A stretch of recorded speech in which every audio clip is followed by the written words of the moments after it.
doctors, pathologists, including the family pathologist, gave a statement and a report on the cause of death of Willis, how he died.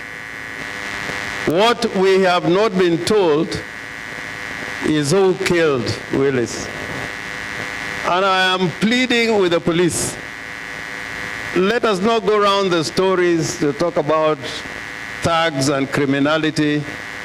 We want the killer or killers, not just the people who carried out the execution. We want to know who was responsible for this heinous act. Me, I have attended many postmortems.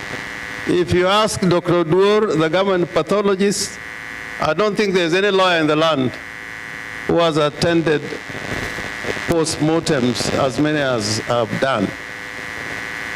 And I normally have the courage to sit there. It is not easy.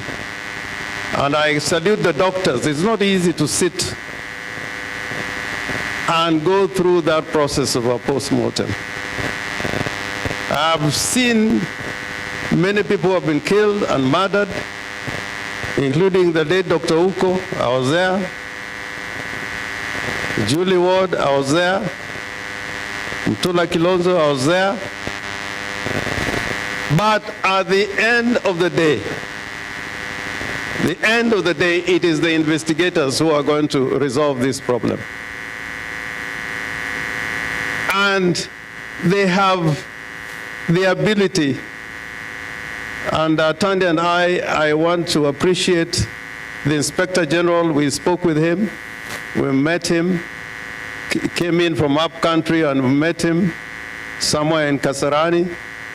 We met the DCI and the team that was brought here, quite a good team. The homicide section, some of them have known before. So what worries me is when the police are beginning to talk about theories. You should not have a theory. When you are investigating a case, you should investigate it fully without closing your eyes. And I'm saying this because when Dr. Uko died, there was a very notorious pathologist at that time who said that Uko killed himself, shot himself, and then went on his knees and set his body on fire. And that is how Uko died. If you read the report, it is there.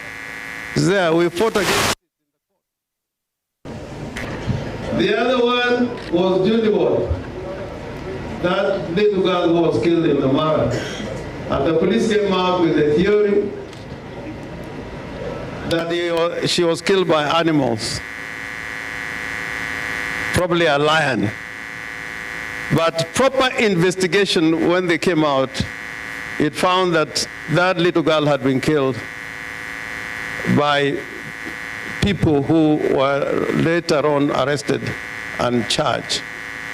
So I am hoping, and I appreciate what the police have done so far, but I want to agree with the Tandi, let us not have a theory.